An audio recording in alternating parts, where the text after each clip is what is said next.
चुनाव प्रचार तो चल ही रहा है, आज अंतिम दिन है। इन बाई इलेक्शंस में दो तीन बातें बिल्कुल स्पष्ट दिख रही हैं। एक तो यहाँ जो दोनों दलों का राजनीतिक जागीदारी थी कि लालू जी के डर से भाजपा और भाजपा के डर से लालू जी, इस बात को बिहार की जनता ने तोड़ने का मन पूरी तरीके से बना लिया है। दूसरी बात, खास करके आरजेडी और मुसलमानों को लेकर जो 30-35 साल से ये चलता रहा है कि मुसलमान जो है वो आरजेडी की राजनीतिक जागीर है। पहली बार 30 साल में इन चारों विधानसभा में, सिर्फ बेलागंज में नहीं, चारों विधानसभा में मुसलमानों ने बिल्कुल स्पष्ट कर दिया है कि वो किसी की राजनीतिक जागीर नहीं है और वो लालटेन में किरासन तेल बनकर जलते रहने के लिए तैयार नहीं है। दूसरी एक और बात है, आज यहाँ पर देखिए लालू जी आ रहे हैं तो ये क्या दिखाता है भाई? 3 दिन से तेजस्वी यादव यहाँ बैठे हुए हैं, उनकी ताकत से तो कुछ हुआ नहीं। तो पहले आरजेडी ने तो स्वीकार कर लिया कि तेजस्वी यादव के कहने से तो कोई मुसलमान यादव वोट देने को तैयार नहीं है, उनके समाज के लोग भी वोट देने को नहीं तैयार है।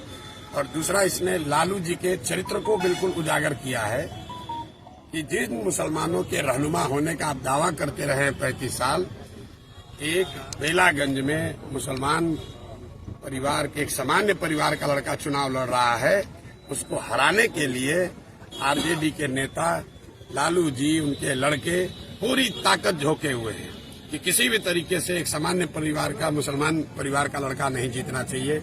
और किसकी मदद कर रहे हैं?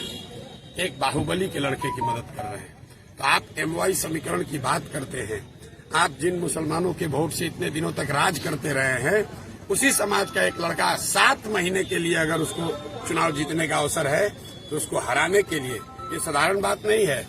लालू जी लोकसभा के चुनाव में अपनी बेटी के प्रचार में गए थे, उसके बाद वो बाहर नहीं निकले हैं और यहाँ पर आ रहे हैं। क्यों आ रहे हैं? कि कोई अमजद चुनाव न जीत जाए, कोई मुसलमान कहीं उसको वोट न दे दे, भले उसका एक बाहुबली का लड़का जीत जाए।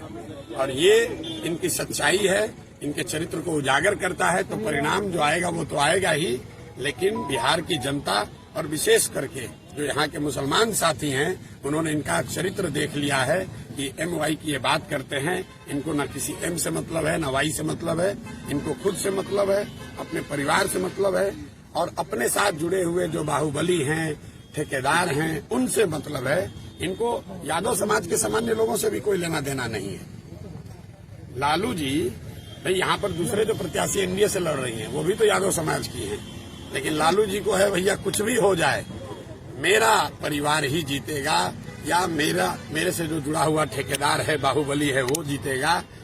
अमजद भाई कोई बहुत बड़े परिवार के लड़के नहीं है, एक सामान्य परिवार के लड़के हैं। यहाँ इन लोगों ने आरजेडी को, यहाँ के मुसलमानों ने 35 बरस से वोट दिया है और एक बार उस समाज का कोई खड़ा है तो वो लालू जी को स्वीकार नहीं है। और यही इस बात को दिखाता है, इनके चरित्र को उजागर करता है। तो जब विनाश मनुष्य पर छाता है, विवेक पहले मर जाता है, उनका विवेक खत्म हो गया है और वो अपने आप ये दिखा रहे हैं कि उनका चरित्र क्या है और वो मुसलमानों के कितने बड़े रहनुमा हैं। एक बैठक में मुस्लिम बच्चे को आरजेडी के गुंडा लोगों ने, गुंडा एलिमेंट्स ने दौड़ाकर मारा है। वीडियो आप लोग के सामने है, जरा देख लीजिए आप लोग जाकर। क्या उस लड़के ने कहा था? उसने कोई बदतमीजी नहीं की थी। लक्ष्मीपुर गांव में उस लड़के ने सिर्फ इतना कहा था कि हम क्यों माफ करें इन्हें, हम क्यों माफ करें। भाई लोकतंत्र है, सबको बोलने का अधिकार है, उसके लिए आप उसको दौड़ा कर मार रहे हैं और अपने आप को मुसलमान का रहनुमा बताते हो। सर, आनंद मोहन